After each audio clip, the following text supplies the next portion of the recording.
இந்த தர்மம் மனிதன் ஆற்ற வேண்டிய தர்மம். This dharma is the duty of human beings. இந்த தர்மம் மனிதன் செய்ய 5 வகையாக பிரிக்கப்படுகிறது. This dharma is classified as 5 different types.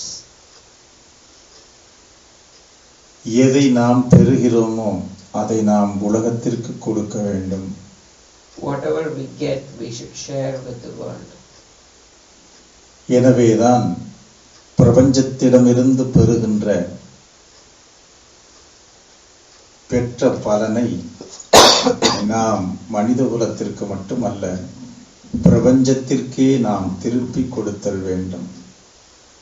Whatever fruits and benefits we get from the universe, we should share not only with the mankind but with all living beings. எனவேதான் மனிதனுக்கு 5 கடமைகள் சொல்லப்பட்டிருக்கிறது. That is why it is said that man has 5 duties. இந்த பிரபஞ்சம் பஞ்சபூதங்களால் உருவாக்கப்பட்டிருக்கிறது. This universe is made up of 5 gross elements. பஞ்சபூதங்களிலிருந்து உயிர்கள் தோன்றியிருக்கிறது. From the 5 gross elements, life forms manifested. ஆக பஞ்சபூதங்களிலிருந்து வந்த நாம் பஞ்சபூதங்களுக்கு நாம் கடமைகளை செய்தல் வேண்டும். We have been created from the 5 gross elements. We have our duty towards the 5 gross elements. அதனால்தான் முதலிலே பஞ்சபூதங்களாய் இருக்கின்ற இயற்கையை பாதுகாத்தல் வேண்டும். That is why first we have to protect nature, which is the manifestation of the 5 gross elements. பஞ்சபூதங்களிலிருந்து தோன்றி இருக்கின்ற 5 ஜீவராசிகளையும் 5 அறிவு படைத்த ஜீவராசிகளையும் பாதுகாக்க வேண்டும். It is our duty to protect all the life forms which have the 5 different senses, which also were created from the 5 gross elements. 6வது அறிவு படைத்த மனிதன் நாம் பெற்றோர்களிடமிருந்து வந்ததால் பெற்றோர்களுக்கும் அவருடைய முன்னோர்களுக்கும் செய்ய வேண்டிய கடமை. Since we came from our parents, we have our duty towards our parents and our forefathers as well. நன்முறையில் வாழ்வதற்கு அறநெறிகளை உண்மையை உணர்த்தி கற்றுக் கொடுக்கின்ற ஆச்சாரிய பெருமக்களை காக்கும் கடமை. We also have the duty to protect all the acharyas and the great souls who teach us about the truth. தன்னைப் போலவே இருக்கின்ற மனிதனுக்கு ஆற்றும் கடமை. Our duty towards the humankind who are like us. இயற்கைக்கு செய்ய வேண்டிய கடமை. Our duty towards nature. எல்லா ஜீவராசிகளுக்கும் ஆற்ற வேண்டிய கடமை. Our duty towards all the living beings. எல்லா மனித குலத்திற்கும் ஆற்ற வேண்டிய கடமை. Our duty to mankind. பித்ருக்களுக்கு பெற்றோர்களுக்கு செய்ய வேண்டிய கடமை. Our duty towards our parents and forefathers. எல்லா உயிரினங்களுக்கும் செய்ய வேண்டிய கடமை. Our duty towards all living beings. ஆகவே ஒரு தனி மனிதன் ஆற்ற வேண்டிய கடமைகள் 5. So there are 5 different duties for an individual. எனவேதான் இயற்கையை காக்கும் பணியிலே கடமையிலே மண்ணை, நீரை, காற்றை, சுற்றுப்புற சூழலை, விண்ணை காக்கும் கடமை ஒவ்வொரு மனிதனுக்கும் உண்டு. So every human being has the duty towards protecting the earth, water, fire, air and space. தனி மனிதனுக்கு இருக்கின்ற கடமையைப் போல மக்களை ஆட்சி புரிகின்ற மக்கள் தலைவனுக்கும் அரசனுக்கும் அதே கடமை உண்டு. Like there is duties for the individuals. The king or the leaders of the country, they have the same duties. ஆகவே தனி மனித கடமை அரச கடமை என்பதிலே வேறுபாடுகள் இல்லை. So there is really no difference between the duties for an ordinary individual and the duties of a king. எனவேதான் தனி மனித கடமைகளில் முதன்மையாக செய்ய வேண்டியது இயற்கையை காத்தல். So of the duties of an individual, protecting the nature is the foremost. உலகம் சமநிலை பெற எல்லா ஜீவராசிகளும் இந்த மண்ணுலகில் சமநிலையோடு வாழ வேண்டும். For the earth to be in balance, all the living beings in this world have to live in balance. எனவே தனி மனிதன் வாழ, மனித சமுதாயம் வாழ, தனி மனிதனும் அரசனும் தன் கடமைகளை சிறப்பாக செய்ய வேண்டும். So in order for an individual to live well, all the individuals and the king have to perform their duties well. எனவேதான் தனக்கு கீழாக இருக்கின்ற 5 அறிவு படைத்த ஜீவராசிகளை பாதுகாத்தல். So it is important for us to protect all the other living beings which have the lesser senses, just the 5 different senses. நீர் வாழ்வன, The things that live in water, தாவரங்கள், the vegetation, ஊர்வன, the insects, Parappana, the birds, நடப்பன, the விலங்குகள் vertebrates, and ஆக birds. அனைத்தையும் பாதுகாக்கின்ற பொறுப்பு தனி மனிதனுக்கும் அரசனுக்கும் உண்டு.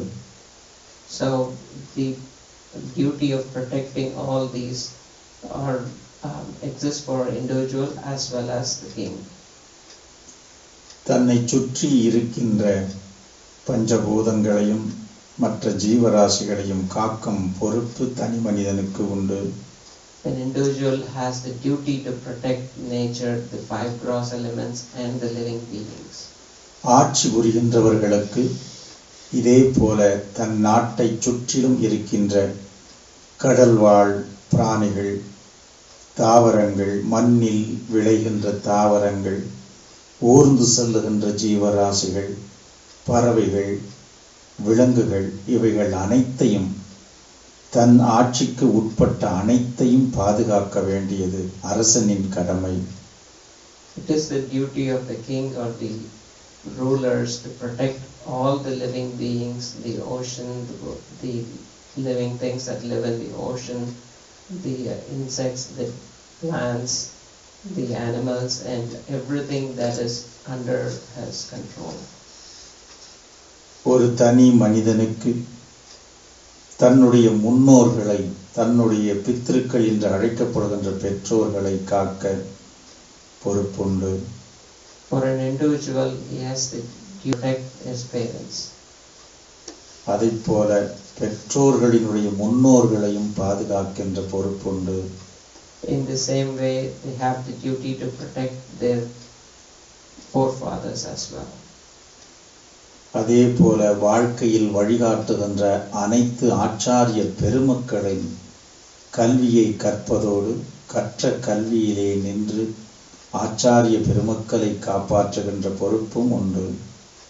In the same way, they have the duty to protect all the gurus and acharyas who teach them and not only learn from their teachings but also follow those teaching and live by them.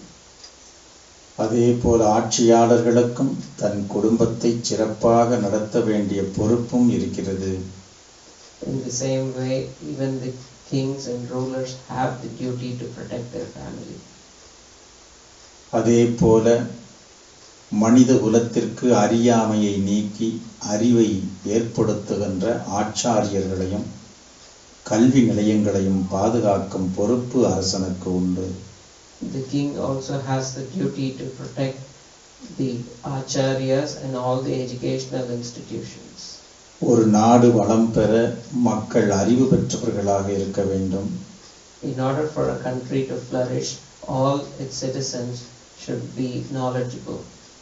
எனவேதான் அரசன் ஆசிரியர்களையும் கல்வி நிலையத்தையும் பாதுகாக்க வேண்டிய பொறுப்பு உண்டு. So it is essential for a king to protect all the teachers and educational institutions. அடுத்து ஒரு தனி மனிதனுக்கு தன்னை நாடி வருகின்ற மக்களுக்கு நன்மையை செய்தல், உதவியை செய்தல் வேண்டும். Next, for an individual, they have the duty to protect and help other people who approach him. அதைப்போல ஒரு அரசனுக்கு தன் ஆட்சிக்கு உட்பட்ட அனைத்து மக்களுக்கும் வேண்டியதை வேண்டியவாறு செய்கின்ற பொறுப்பு உண்டு. In the same way, a king has the duty to provide for all the things that the citizens need. ஆகவேதான் தனி மனித கடமையும் அரசு கடமையும் சரியாக இருந்தால் அனைத்தும் சரியாக இருக்கும். So if an individual and the king perform their duties, everything would be in equilibrium. தனி மனிதன் குடும்பத்தின் பொறுப்பை ஏற்கிறான். An individual takes the responsibility for his family. அரசன் தன் நாட்டின் பொறுப்பை ஏற்றுக்கொள்ளுகிறான். A king takes the responsibility for his country. மக்களால் தேர்ந்தெடுக்கப்பட்ட மக்கள் தலைவன் தன் கடமையை செய்தால் நாடு உலகமும் சிறப்பாக இருக்கும். If the leaders by the people, for the people, if they perform their duties well, the countries would be great. ஆக தனி மனித கடமைகளில் சிறக்க தனி மனிதனின் மூலம் குடும்பமும் சமுதாயமும் தேசமும் உலகமும் சிறப்பு பெறும்.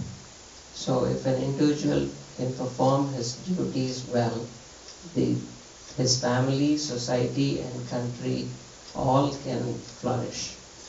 எனவேதான் அனைத்து ஞானாசிரிய பெருமக்களும் சொல்வது கடமையை செய். That is why all the wisdom teachers tell us to do our duty.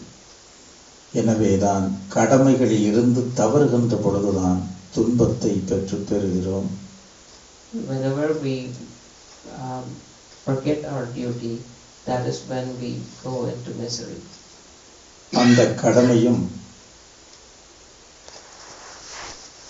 காமிய கர்மம் நிஷ்காமிய கர்மம் என்று இரண்டாக பிரிக்கப்படுகிறது. The duty can be classified into two as Kamiya duty and Nishkamiya duty. பிரதிபலனை பார்த்து செய்வது ஒன்று.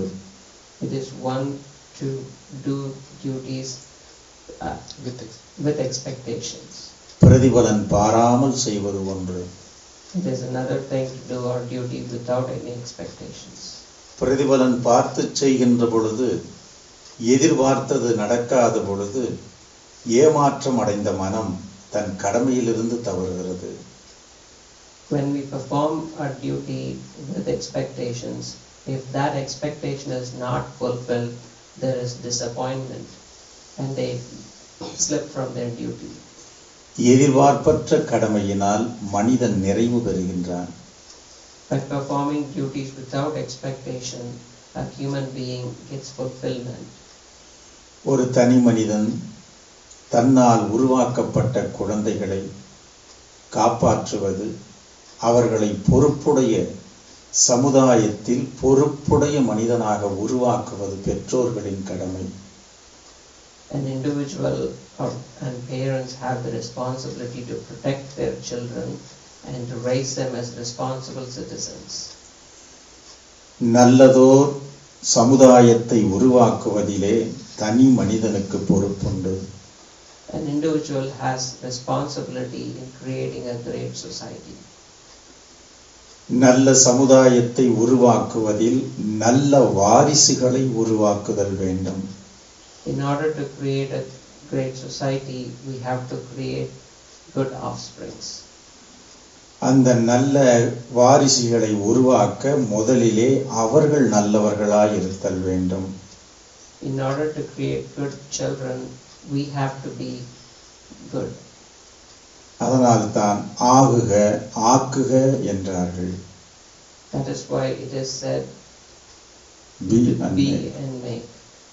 எனவேதான் நீ ஆகுக, So you be, நீ நல்லவனாய் ஆகுக, you be a good person, நீ நல்லவர்களை உருவாக்குக, and you make good people. நீ அமைதியாகுக, You be at peace, அமைதியாக்குக, and you create peace. நீ செல்வந்தன் ஆகுக, You be wealthy, செல்வச் செழிப்பை உருவாக்குக. and you create wealth around you. ஆகவேதான் உன்னை உருவாக்கவே கல்வி. So education is to create yourself. கல்வி ஒரு மனிதனை உயர்ந்த நிலைக்கு உருவாக்குகிறது. Education makes an individual into an eminent person. உருவாகிய மனிதனால் சமுதாயம் சிறந்ததாக உருவாக்கப்படுகிறது. Being like that, the society gets uplifted. ஆகவே எல்லா மாற்றங்களும் கல்வியில் இருக்கிறது. So all changes come from education. எனவேதான் கல்வியின் மூலமாக மட்டுமே தனி மனிதனையும் சமுதாயத்தையும் தேசத்தையும் உலகத்தையும் உருவாக்க முடியும்.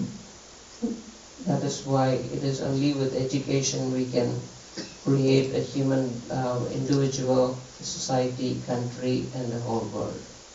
அறத்தை போதிப்பதே கல்வி. Education teaches us about duty. அதனால் தான் அறம் செய்ய விரும்பு என்றார்கள். That is why it is said, perform your duty. இளமையிலே இந்த கல்வியை அவர்களுக்கு அளித்திடல் வேண்டும். It is essential to give this education right from the young age. நீ யார் என்பதை உணர்த்திடல் வேண்டும். It is important to teach them about themselves. உனது கடமை என்ன என்று புரியச் செய்திடல் வேண்டும். It is important to make them understand their duty. தன்னை புரிந்து கொண்ட ஒருவன் தன்னை உருவாக்குவதோடு மட்டுமல்லாமல் இந்த உலகத்தையும் உருவாக்குகிறான். A person who has self-knowledge, self-understanding, they can create this universe. ஆகவே தாங்கள் ஒவ்வொருவரும் தன் கடமையை உணர்ந்து செய்து நல்லதோர் குடும்பத்தை, நல்லதோர் சமுதாயத்தை, நல்லதோர் உலகத்தை, நல்லதோர் தேசத்தை, நல்லதோர் உலகத்தை உருவாக்குவோம். So everybody, let us do our duty well and create a good family, good society, good country and good world. அதற்காக நாம் இப்பொழுது ஆழ்ந்து சிந்திப்போம். Let us think deeply for that. சிந்திப்பதே அகச்சிந்தனையே தவம். Thinking internally is meditation. எது நிலைத்ததோ அந்த நிலைத்ததை நோக்கி செல்வதே தவம். Meditation is to go towards the one that is absolute. அந்த நிலைத்தது ஆனந்தம்தான். Bliss is the absolute. அந்த ஆனந்தத்தை தேடி உள்ளே செல்வோம். Let us go inside searching for bliss. அந்த அமைதியை தேடி கடந்து உள்ளே செல்வோம். Let us go deep within towards peace.